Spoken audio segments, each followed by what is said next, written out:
Senator from South Carolina. Yes, are we in a quorum call? Yes. I'd like unanimous consent that we terminate the quorum call. Without objection. And I'd like to speak for 10 minutes, if you could let me know when the 10 minutes is up. Without objection. Thank you, Mr. President. I rise today to speak about the upcoming vote. I think it's tomorrow afternoon at 2:15 on the Defense Authorization Bill.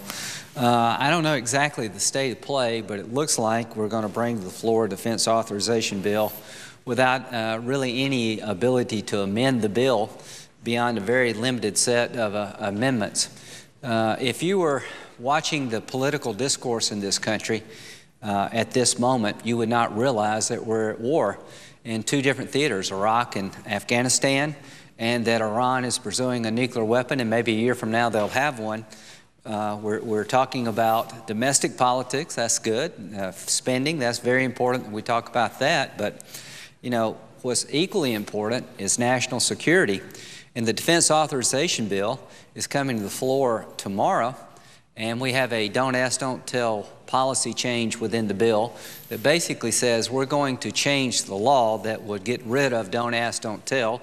Policy, I think, has worked very well, and we will receive input from the military, and if we're going to change the law before we ask our men and women in uniform about their opinion. I think that's a huge mistake. We were told last year that there would be a study among all services about the effect of don't ask, don't tell on recruiting and retention and how it would affect our military armed forces. And before we can get the study done, the Congress is going to repeal the law, I think, because our Democratic friends believe that in the fall there are going to be more Republicans and they can't do it, so they're going to try to do it now. That's a huge mistake. You should not repeal don't ask, don't tell until you get input from our men and women who are serving. Those surveys are out in the field now, so that to me is one thing that's driving this bill. The DREAM Act, which is a piece of legislation that would give legal status to young children who were brought in our country illegally. They were brought here as children, as illegal immigrants. They've lived most of their lives here. It allowed them to go to school under state tuition. It would give them legal status. That's an issue, quite frankly, I think, that needs to be talked about in terms of comprehensive immigration reform, not the Defense Authorization Bill. If you were listening to the debate on the Defense Authorization Bill, you would believe that the biggest national security threats we face is abortions in military hospitals, because that law has been changed.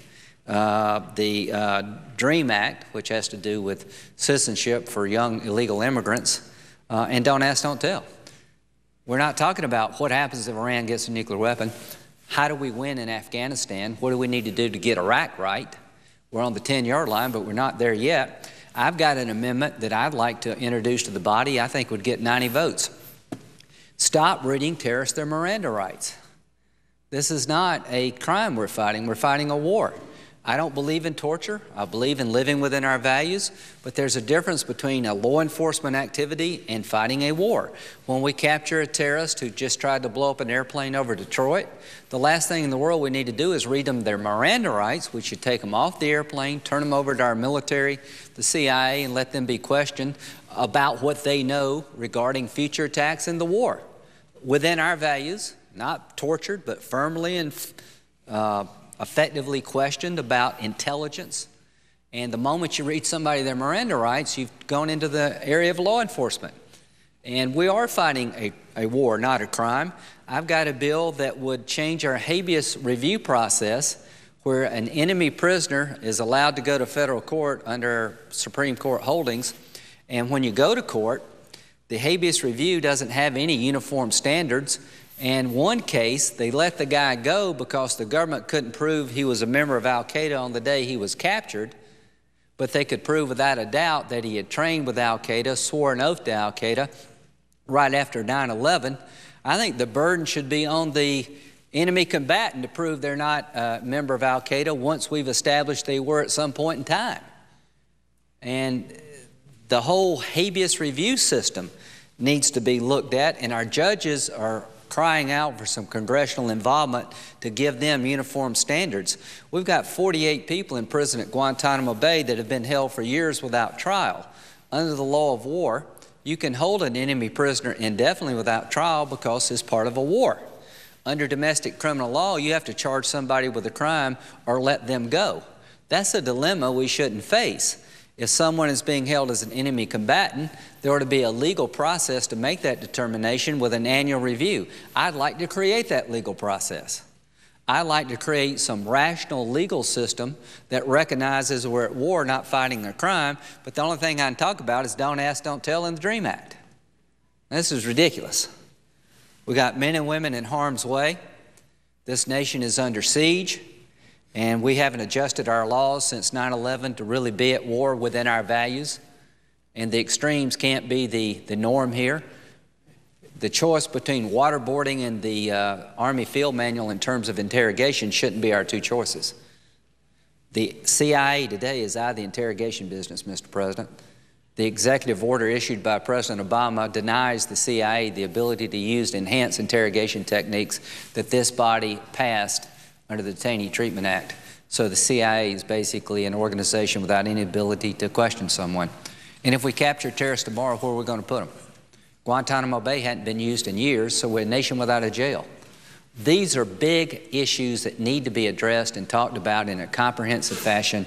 The Defense Authorization Bill is the natural venue to do that, but under the process that we have before the Senate, it is being shut down, and the Defense Authorization Bill is no longer a vehicle to deal with defense matters. It's now a political checklist before the November elections. Hispanic community, check. You got to vote on the DREAM Act. I had people from the... Gentleman, you for a question. Absolutely. Is it the senator from South Carolina's understanding that we would be taking up a DREAM Act, which if going through the regular process would go to the Judiciary Committee, and the don't ask, don't tell issue, and perhaps something about secret holds, and then go off of the bill until after the elections in a very constricted time frame of the, quote, lame duck session? And what is the senator's view about what the priorities of the leadership is here? Well, is it political? I mean, why else would you take up only certain amendments and then move off the bill that would then resume, possibly, for some truncated period of time after the election? What's that all about? Well, Sherlock Holmes said that what's left on the table when you rule everything out is the answer. And it makes no sense to me, Senator McCain, for us to bring the Defense Authorization Bill to the floor of the Senate at any time where you and I cannot offer an amendment about how you try a terrorist. Should Khalid Sheikh Mohammed be given a federal court right? Should he be put in New York City or any other federal court and tried as a normal criminal, or should he be tried in military court as an enemy combatant? These are big issues, but under the construct that's been created, and the reason I'm voting no when I would normally vote yes, is I can't offer those amendments. And we're going to be voting on the DREAM Act.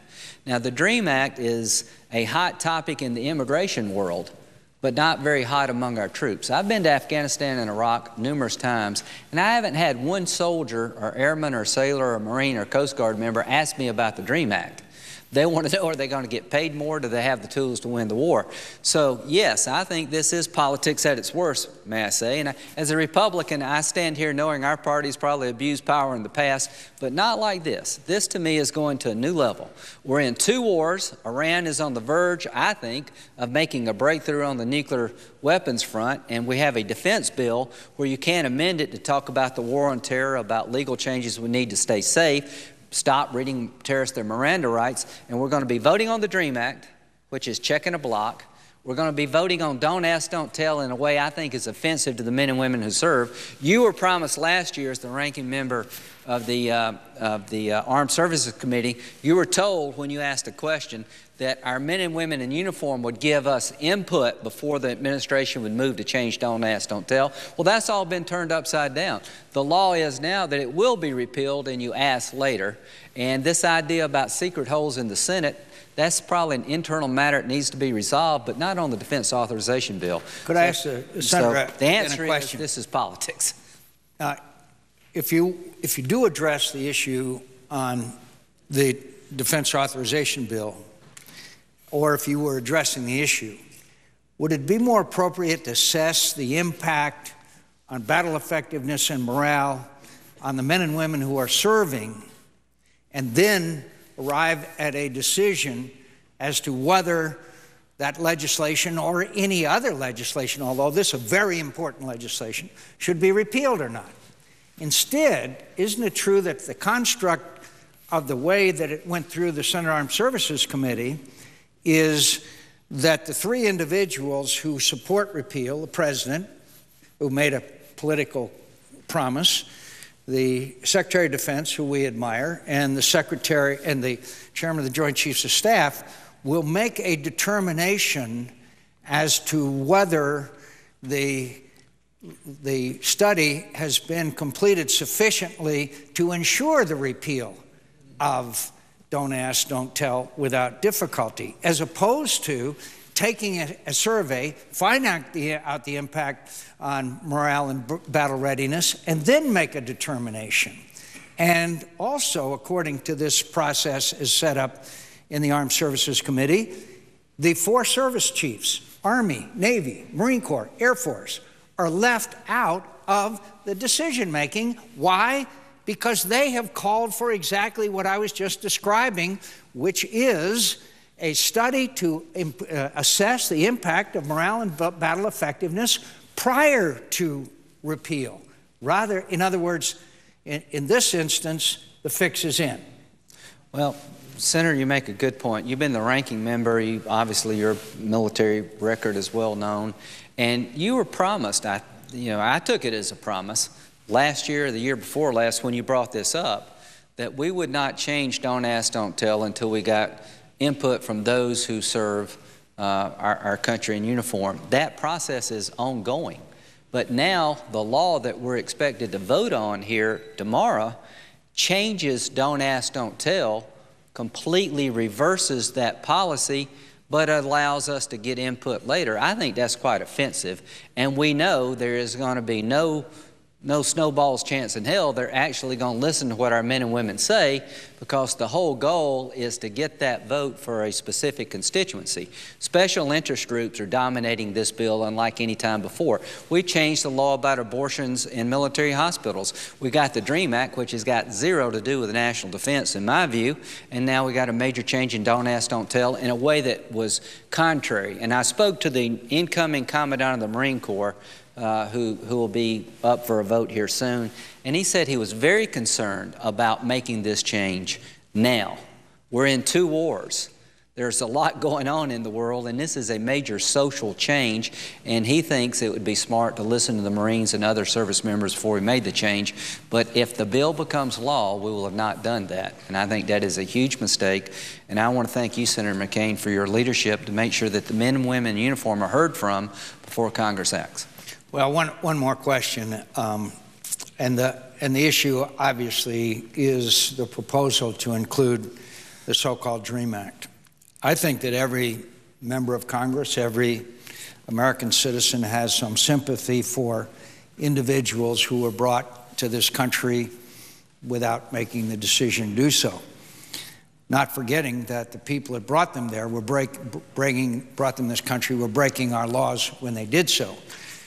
But isn't it also true that if we address the DREAM Act or other parts of comprehensive immigration reform before securing the borders, then 1, 2, 5, 10 years from now, we will be faced with another generation of young people who were brought here against their will, who have a compelling story to tell? In other words, isn't the moral of the story to hearken back to the 1980s when, under our beloved Ronald Reagan, we gave amnesty to a couple of million people and they said they would secure the borders? We ended up with 12 million people who are here illegally. So isn't that a situation that we all want to remedy, but we want to make sure we don't have to remedy it again? Your point is well taken. If the DREAM Act is not considered part of comprehensive immigration reform, it will be a huge mistake. The reason we have 12 million people here illegally in our country is because you can get to America pretty easily, illegally, obviously. You can walk across the street in some places. So you got to control the border. Visa overstays are 40% of the illegal immigration problem. If you don't do that, then you're never going to stop the third wave of illegal immigration.